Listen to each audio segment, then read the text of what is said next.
Hi and welcome back, Dive Buddies, to Certified Scuba, where we're constantly looking into our underwater universe and all things scuba all the time. Don't forget to share your love of the scuba world by telling your friends and family about Certified Scuba and liking and subscribing below. Today we'll be tackling a topic that can be considered niche within the diving industry, in the form of dry suits. What is their purpose? Do you need special certification? How do you connect it to your existing equipment? How do you wear them? How do you maintain them? Hey there.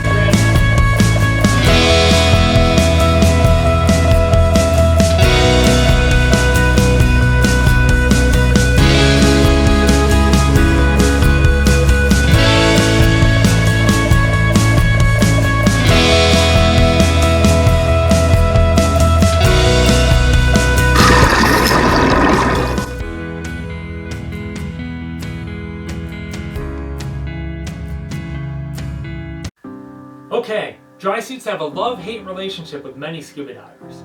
You'll rarely find those that place themselves in the middle of the wetsuit versus dry suit debate as to which one is better.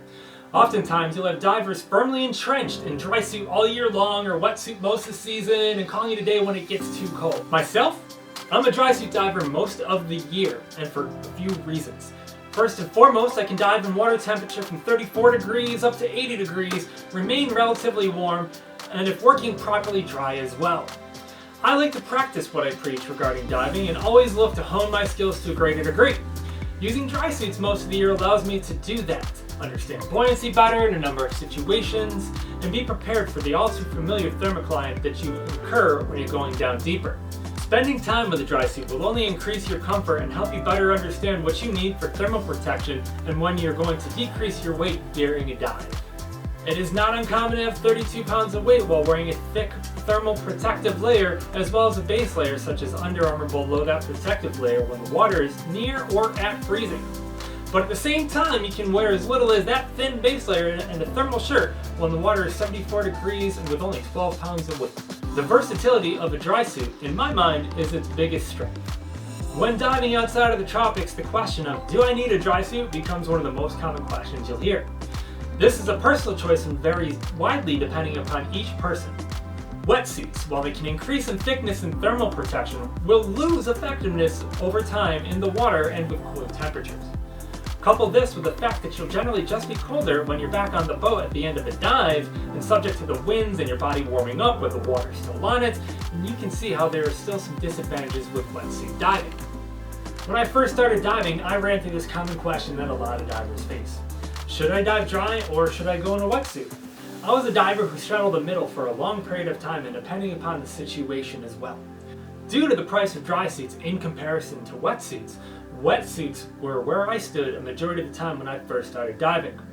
A repair technician at my local dive store mentioned that while in conversation that I should dive dry all year long and I wouldn't regret making the transition over a period of time. This, I can say honestly, was really great advice for all the reasons that I've already given.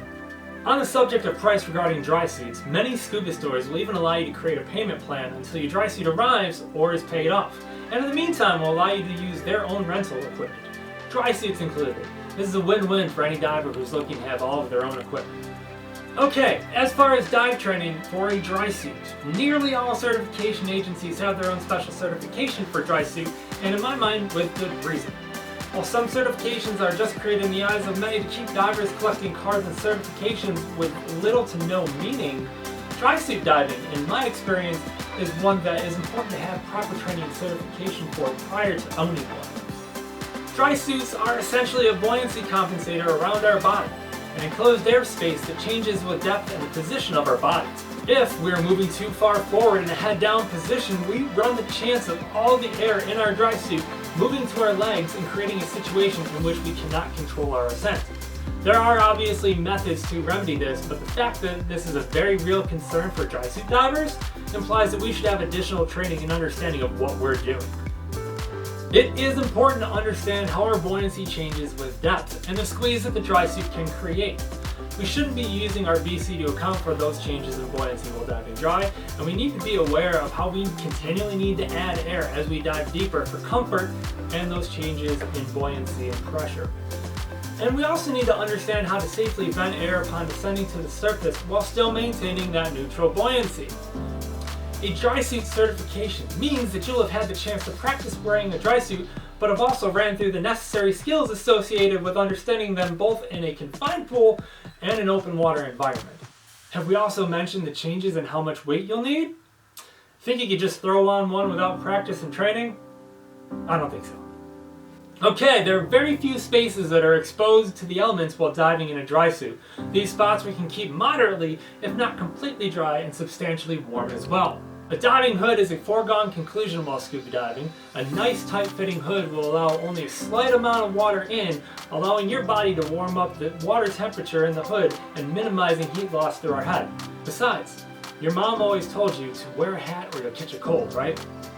Our feet are completely covered in protective boots, and it's a good practice to wear wool socks as well to keep your body not only warm but dry, with wool being a naturally wicking material.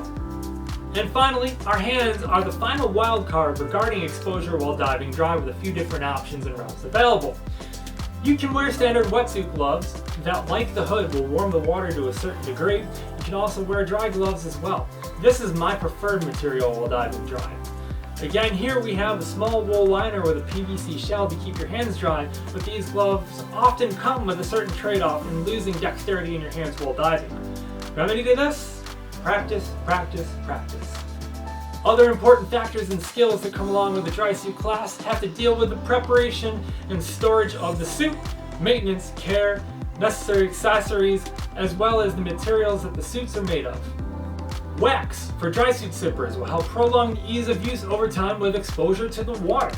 It's important to wax your zipper every few dives when you feel the zipper moving without ease as you close it while putting it on. After each dive, you should also be using talcum powder as it's set to be hung out and dried. This will help increase the life of all of your seals and can give you years of life without replacing them. Finally, having a good system to hang and dry all of our equipment on at the end of the day is important as well. Diving, as we all know, is obviously a sport that means lots of water on all of our stuff. And if we don't dry out our gear, we run the risk of shortening the life of our equipment substantially. As we talk about dry suit diving, this means using a hanger with a fan for the most common means of drying our gear out. Even though dry suits are, as their namesake implies, be dry, that also means moisture and perspiration from our bodies isn't allowed to escape. Over the course of a day of diving, this moisture will stay on the inside of our suit, and if we don't dry them out properly, this can lead to some stinky situations if we don't take proper care. Other important considerations with dry suit diving will reside in much of the individualization for each diver, from body shape to height to weight to neck size and comfort level. With an ill-fitting dry suit, you can run the risk of getting soaked with water, potentially even cold water. As you begin to learn how to dive in a dry suit, understanding why your instructor or salespeople at the dive store are taking meticulous care and time with ensuring that they are so concerned about a nice, tight-fitting neck and wrist seal is important. They don't want you to have a bad experience and want you to love the sport as much as they do while being as comfortable as you can be. It's always good to rely on local experts when it comes to the proper fitting of your suit.